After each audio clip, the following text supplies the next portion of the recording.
অনিটস A to Z job preparation পেজে আপনাদের সবাইকে স্বাগতম। আজ থেকে আমি শুরু করতেছি ইংরেজি সাবজেক্ট, অর্থাৎ ইংলিশ আপনাদের যে কোনো অবস্থায় যে কোনো লেভেলে একটি অবিচ্ছেদ্য অংশ।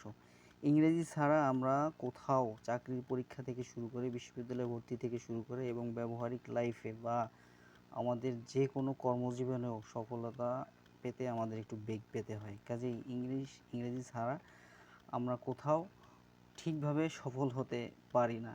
তো কেউ যদি আমার সাথে ইংরেজি শিখতে চান বা আমার মাধ্যমে ইংরেজি শিখতে চান তাহলে আমার সাথে থাকুন।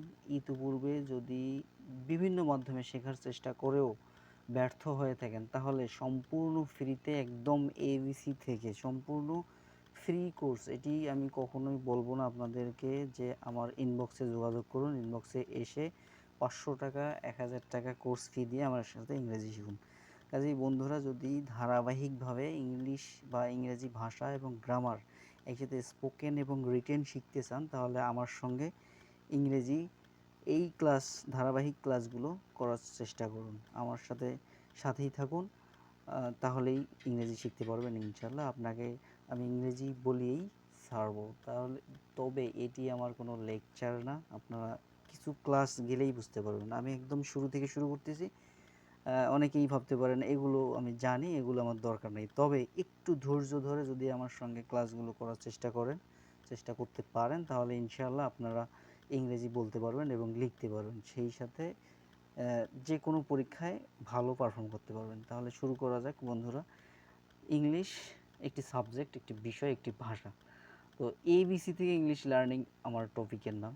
তো এবিসি বলতে আমি একদম শুরু থেকে কীভাবে ইংরেজি শেখা যায় সেটি বুঝেছি। তাহলে আমাদের ক্লাস 6-7 বা আরও আগে যারা আপনারা কিন্ডারগার্টেনে পড়েছেন তারা অনেক আগে থেকে এই শব্দগুলোর সাথে পরিচিত, কিন্তু যারা কিছুদিন স্কুলে গেছেন তারাও চেষ্টা করতেছেন যে আমি ইংলিশ বলতে চাই, তাদের সহায়ক হিসেবে আমি এটি কোর্স চালু করতেছি, তবে ফ্রি। এটা কোর্স বলতে আবার টাকার কোনো প্রশ্ন নেই, এখানে ফ্রি কোর্স। যাই হোক, আমরা শুরু করতেছি ল্যাঙ্গুয়েজ।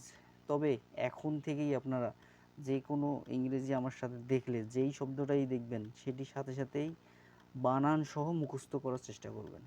তাহলে ল্যাঙ্গুয়েজ কাকে বলে? LANGUAGE, ল্যাঙ্গুয়েজ, যার বাংলা হচ্ছে ভাষা। ভাষা কাকে বলে?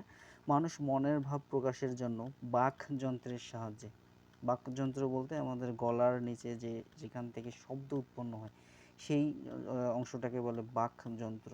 বাকযন্ত্রের সাহায্যে যে সকল ধ্বনি বা ধ্বনি সমষ্টি ব্যবহার করে তাকে ল্যাঙ্গুয়েজ বা ভাষা বলে। যেমন আমরা বিভিন্ন ভাষায় কথা বলি, তার মধ্যে বাংলা ভাষা, ইংরেজি ভাষা, আরবি ভাষা, হিন্দি ভাষা, পালি ভাষা, সংস্কৃত ভাষা ইত্যাদি। এছাড়াও সাংকেতিক ভাষার মাধ্যমে যারা বাক প্রতিবন্ধী তারা কথা বলেন। তারপর হচ্ছে পশু পাখিরা নিজেদের মধ্যে তাদের নিজেদের ভাষায়ও কথা বলেন, যদিও তাদের কোনো লিখিত রূপ নেই। তারপর আমাদের আসে গ্রামার কাকে বলে বা ব্যাকরণ কাকে বলে?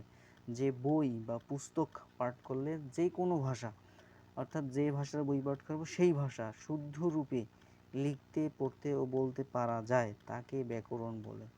তো বাংলা ভাষার জন্য বাংলা ব্যাকরণ, ইংরেজি ভাষার জন্য ইংরেজি ব্যাকরণ ইত্যাদি, বিভিন্ন ভাষার বিভিন্ন ব্যাকরণ। তারপর হচ্ছে ইংলিশ গ্রামার বা ইংরেজি ব্যাকরণ। যে পুস্তক পাঠ করলে, আমরা যেহেতু ইংরেজি গ্রামার ইংলিশ স্পোকেন শিখতে চাচ্ছি, এই কারণে আমাদের শিখতে হচ্ছে এখন জানতে হবে ইংলিশ গ্রামার। যে পুস্তক পাঠ করলে ইংরেজি ভাষা শুদ্ধ রূপে লিখতে, পড়তে ও বলতে পারা যায় তাকে ইংলিশ গ্রামার বলে। যেমন English grammar in use by Raymond Murphy. এই রেইমন্ড মার্ফির লেখা একটা ইংলিশ গ্রামার আছে। Practical English usage by Michael Swan. Advance English grammar আমরা 9-10 7-8 অনেকে পড়েছি। এগুলো হচ্ছে ইংলিশ গ্রামার বই। ব্যাকরণের মাধ্যমে ভাষাকে শৃঙ্খলিত করার চেষ্টা করা হলেও ভাষা শৃঙ্খলিত হয় না। পরিবর্তনশীলতাই ভাষার ধর্ম। ভাষা যদি পরিবর্তন না হয় তাহলে সেটিকে ডেড ল্যাঙ্গুয়েজ বা অচল ভাষা হিসাবে ধরা হয়। তাহলে যেহেতু এটি একটি বেসিক ক্লাস, আজ এই পর্যন্তই বন্ধুরা। পরের ভিডিওতে আমি আরও এরপর থেকে যা আলোচনা করা যায় সেই বিষয়গুলো নিয়ে আলোচনা করব। ধন্যবাদ।